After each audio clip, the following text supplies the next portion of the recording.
Coronavírus, quinta vítima do DF era um policial militar. E aqui são 400 casos confirmados. Mais de 8 mil casos no Brasil inteiro, com 322 mortes.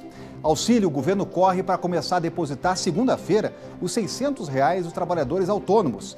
E uma crise no Planalto. Bolsonaro parte para o ataque e diz que já está se bicando há algum tempo com o ministro da Saúde. Olá, eu sou Rodrigo Orengo e está começando agora o Band Cidade, primeira edição.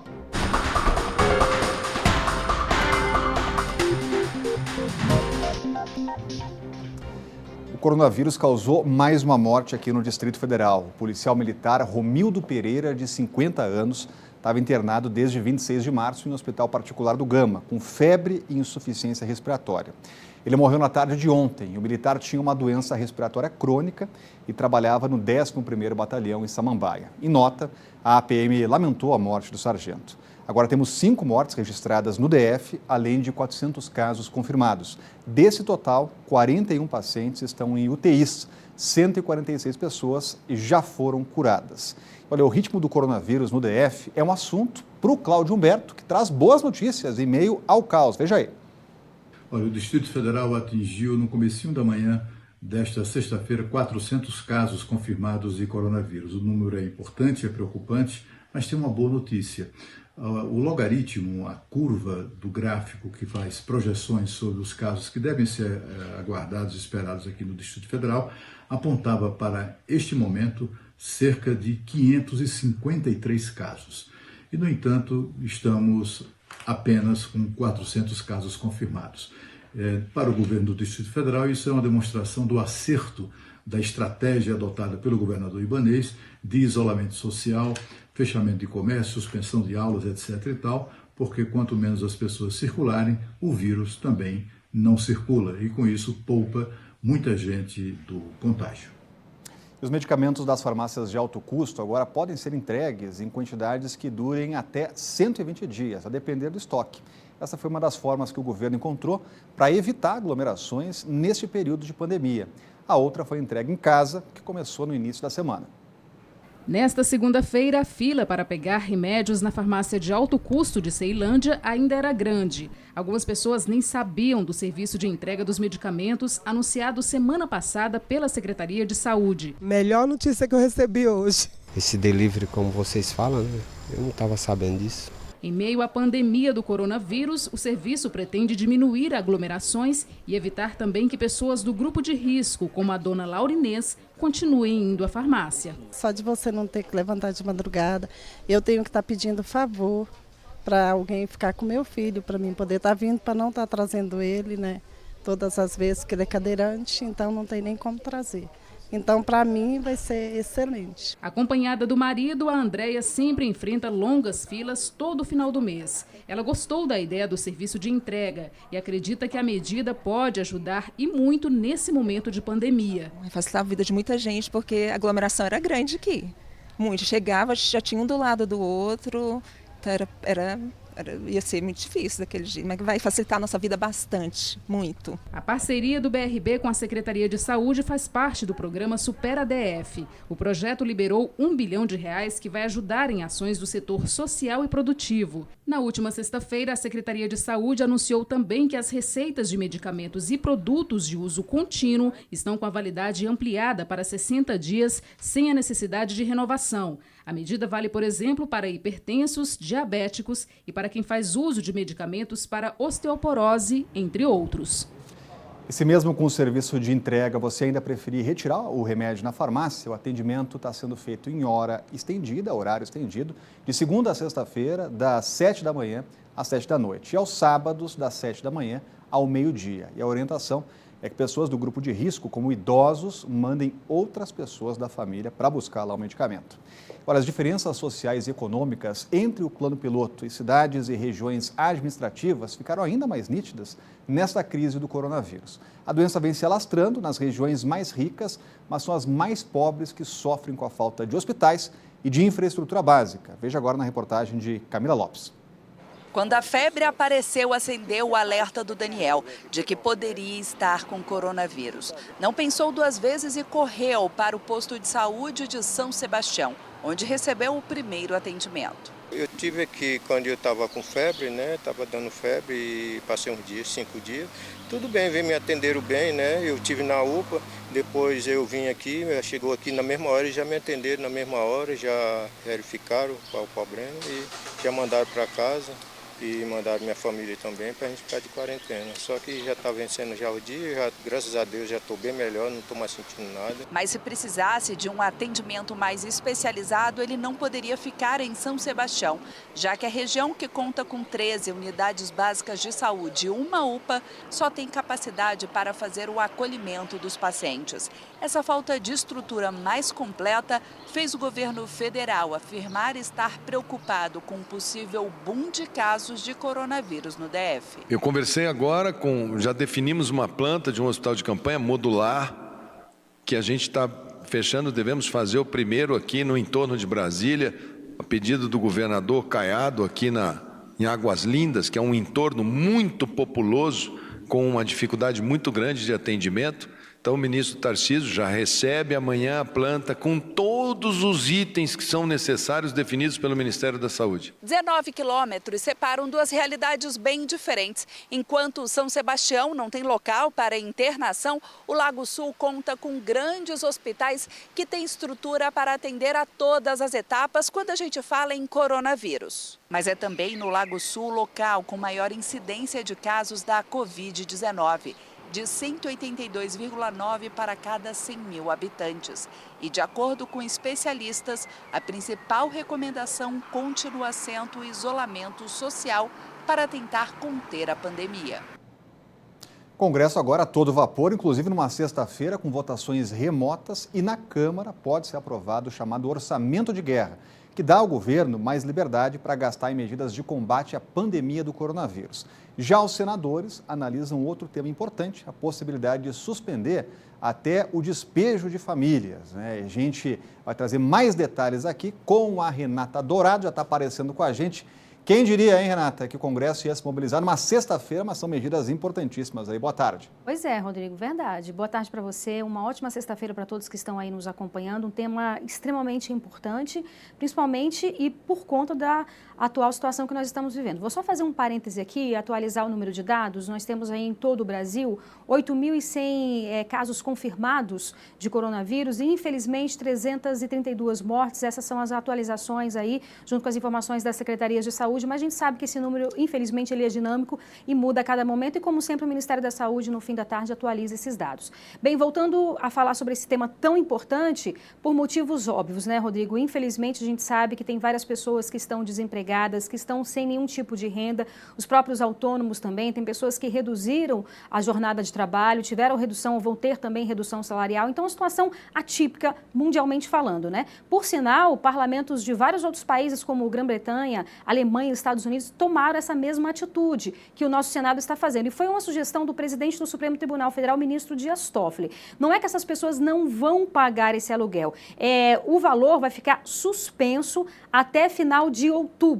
Então, suspende-se aí o pagamento do aluguel, essa é a proposta que o Senado está analisando, se for aprovada, segue para análise dos deputados e depois para a sanção do presidente Bolsonaro. Então, suspende-se até o final de outubro, que espera-se até lá nós tenhamos uma melhora bastante considerável com relação a esses efeitos na economia, e aí não paga, portanto, esse aluguel, ou então paga um valor menor. Isso tudo vai ser negociado entre o inquilino e o proprietário, né? Entre o que está pagando aluguel, o que está morando de aluguel e o dono da casa ou do imóvel. Então, ele pode suspender e aí, quando chegar em novembro, paga-se normalmente esse aluguel. E aí, esse valor que foi suspenso, que foi congelado, divide-se ele em 5 vezes, então vai pagar em 5 parcelas. Então, a partir de novembro, paga-se o aluguel normal e aí acrescenta essas parcelas com todo esse valor que deixou de ser pago nesses meses. Então, a medida realmente extremamente importante, sobretudo nesse momento em que a gente está vendo, né? Mas como a gente está acompanhando aí essa sessão, os senadores já estão votando, já estão analisando várias outras propostas, como, por exemplo, uma outra proposta também que dá poderes aos síndicos dos blocos de determinar o fim do uso do espaço público, como a gente já tem vendo aqui, mas vai dar esses poderes, portanto, para essas pessoas. Então, são votações importantes, Rodrigo, que a gente está acompanhando aqui para dar essas informações também para as pessoas que estão em casa. É isso. Obrigado, Renata. Com informações importantes, e olha, idosos sem moradia adequada vão poder se hospedar em hotéis do DF enquanto durar a pandemia. A Secretaria de Justiça disse que o projeto piloto já está em andamento com o cadastro de 300 idosos, que vão ser encaminhados ao Brasília Palace, na rede Paulo Otávio. O objetivo é tirar de casa os cerca de 14 mil idosos que vivem em situação precária. Eles serão recebidos no hotel pela Secretaria de Saúde, responsável pelo protocolo de triagem. De início, vão ser disponibilizados 150 apartamentos com serviços para 3 meses, tudo custeado pelo governo. O governo também está aceitando inscrições de outros hotéis dispostos a ajudar. O site para o cadastro é o portaldovoluntariado.df.gov.br. E a seguir, o decreto passa por mudanças de novo e feiras voltam a funcionar hoje. O Band Cidade volta daqui a pouco. Começa no dia 16 a vacinação para caminhoneiros, motoristas do transporte coletivo e portuários. Profissionais que atuam nessas categorias, consideradas essenciais, foram incluídos na segunda fase da campanha de vacinação contra a gripe. E as 3 categorias se juntam aí ao grupo prioritário, que também contempla doentes crônicos e profissionais das forças de segurança e da saúde. A etapa que já começou vai até 9 de maio, quando a campanha vai ser aberta a toda a população.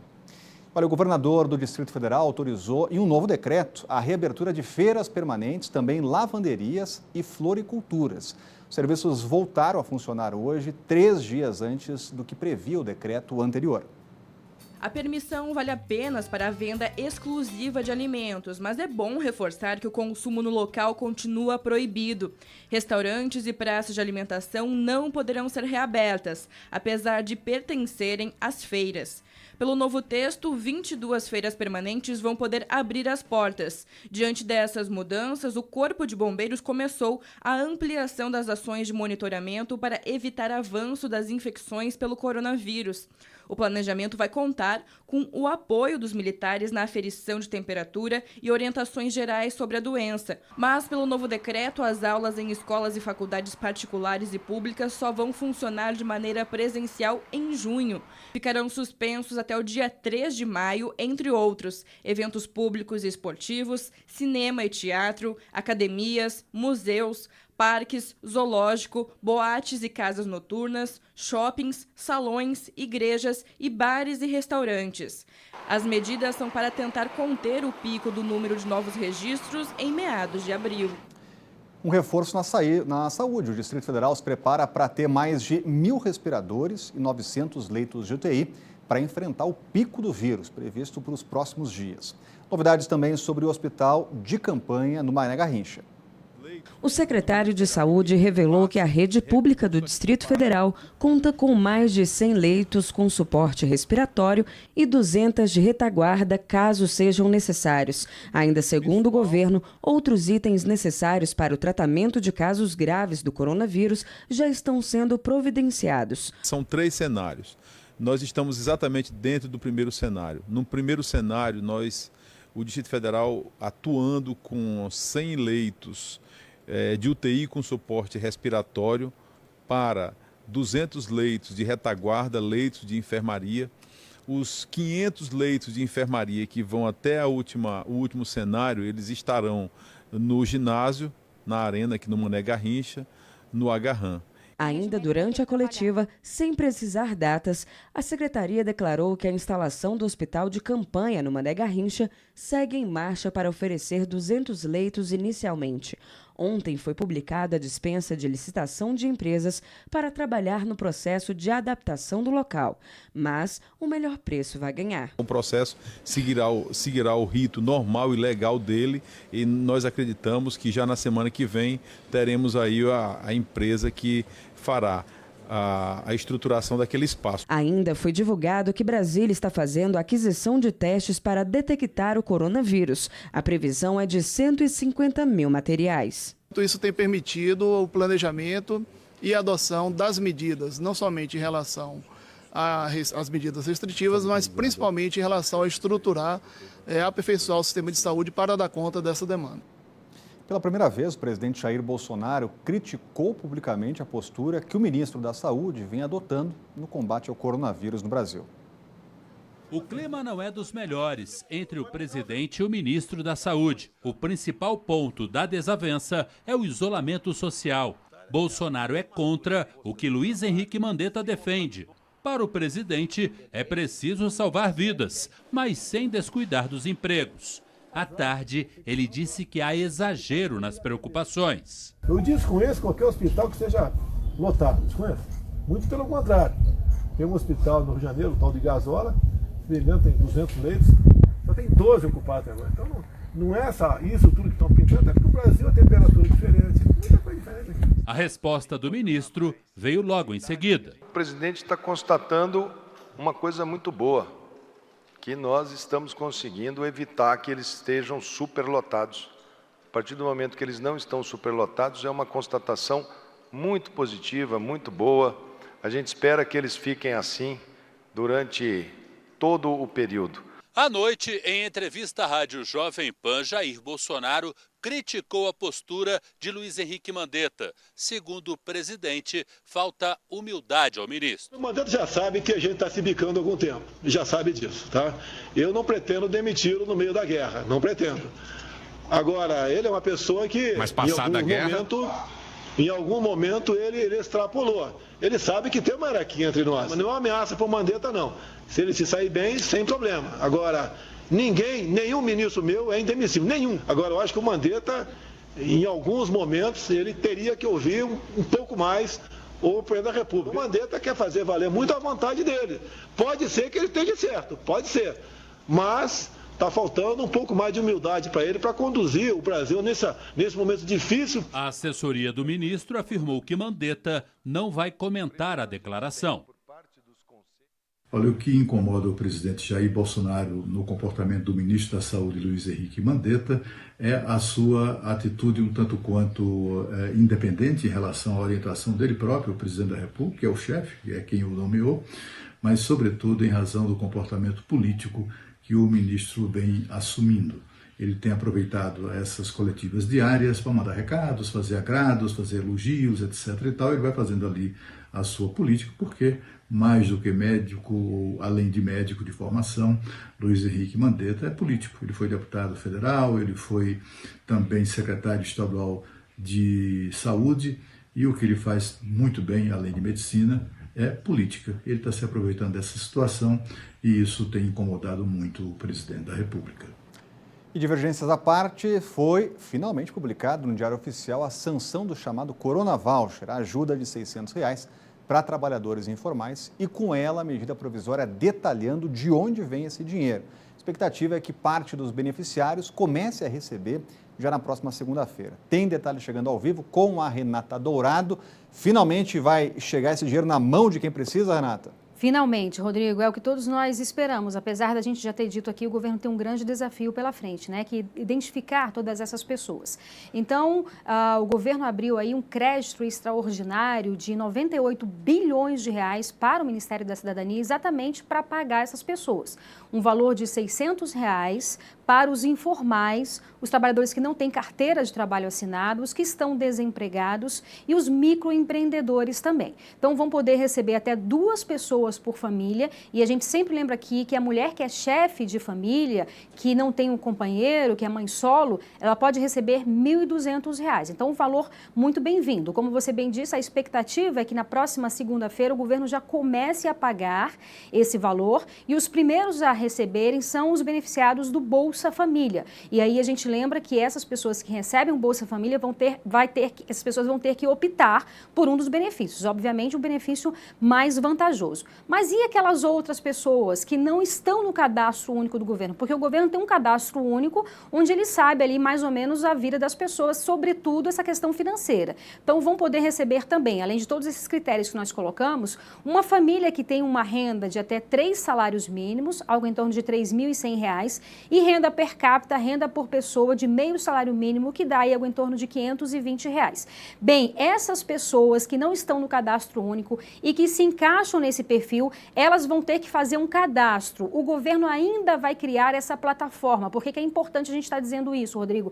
Porque existem várias fake news por aí, inclusive o próprio governo já vem falando sobre isso, é uma preocupação do governo.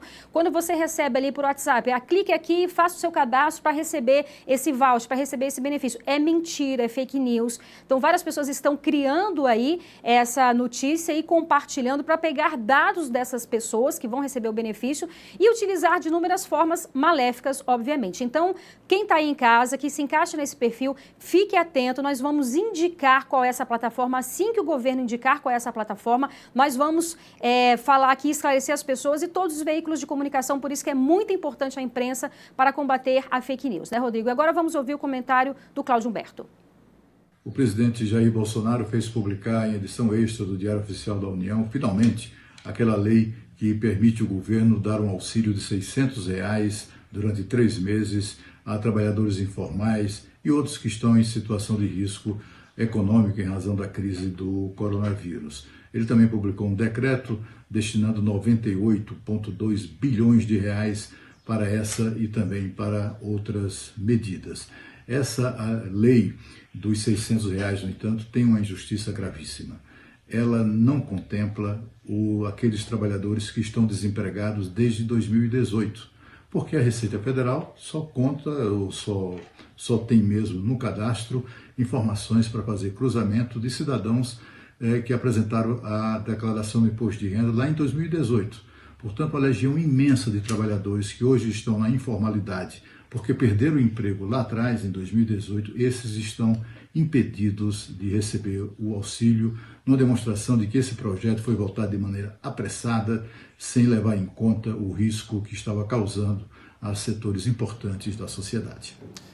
O Supremo Tribunal Federal ampliou a licença maternidade para mães de bebês prematuros. 9 dos 11 ministros confirmaram a decisão liminar do ministro Edson Fachin, que havia liberado o benefício em março. Agora, a licença maternidade só começa a ser contada a partir da alta do recém-nascido.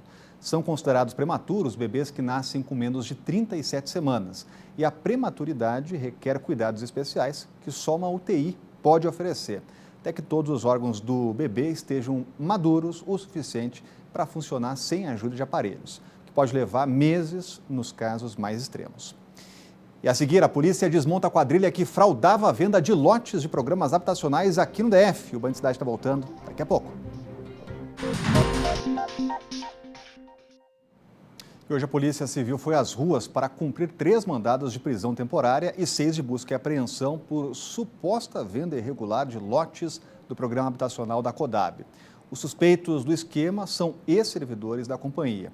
As investigações indicam que 30 lotes, cada um no valor de R$120 mil, foram repassados sem autorização do governo. As áreas ficam na região de Sobradinho 2 e foram vendidas em 2018. Segundo a Polícia Civil, os moradores que ocupam os terrenos não têm a certidão positiva expedida pela Codab e muito menos registro no órgão. Durante a operação, alguns deles estavam ainda com escrituras que pareciam ser falsas. Os presos podem responder pelos crimes de corrupção e, inclusive, corrupção ativa e passiva, estelionato e lavagem de dinheiro. Em nota, a Codab disse que, assim que identificar a irregularidade, aciona a polícia. Falou ainda que, em princípio, não houve fraude na fila, mesmo porque não eram famílias inscritas na companhia. Finalizou revelando que, atualmente, 102 mil pessoas estão na fila dos programas habitacionais. Também entramos em contato com a administração de Sobradinho, mas até agora não tivemos retorno. Olha, 40 presos do sistema prisional do DF estão fabricando máscaras descartáveis para abastecer todo o Distrito Federal. O objetivo é fazer a entrega de 3 milhões de máscaras para reforçar a prevenção contra a Covid-19. O primeiro lote, com 30 mil máscaras, vai ser entregue na próxima terça-feira para as unidades socioeducativas, comunidades terapêuticas, entre outros locais vinculados à Secretaria de Justiça. E a ideia de fabricar as máscaras é promover uma queda no valor dos produtos no mercado. A unidade custa, em média, R$ 4,00 e com a fabricação das máscaras, esse valor passa para 45 centavos. Vamos falar aqui de mais uma dica para a criançada. Olha só a ideia dos pais desses gêmeos de 2 anos. Vou colocar na tela aí. Eles colocaram um pula-pula na sala, aproveitaram, inclusive, tá vendo aí a criançada pulando, né? Aproveitaram o cômodo espaçoso e agora o Gabriel e o Miguel passam o dia assim, gastando muita energia, ouvindo música e se divertindo. Agora, se você tem um vídeo para contar como é que está sendo a sua experiência em casa, na quarentena, no isolamento, se estão se adequando aí a essa nova realidade, mande para a gente como é que está a convivência aí na sua família, o que vocês estão fazendo para passar esse momento que a gente sabe que é muito difícil. Vamos mostrar aqui nos nossos telejornais, então anote aí nosso número, que é o 99976-9204. E o Band Cidade Primeira Edição vai ficando por aqui, vem chegando aí os donos da bola, depois de mais um fim de semana de isolamento. Aguenta firme em casa aí, que na segunda-feira a gente está de volta. Tchau!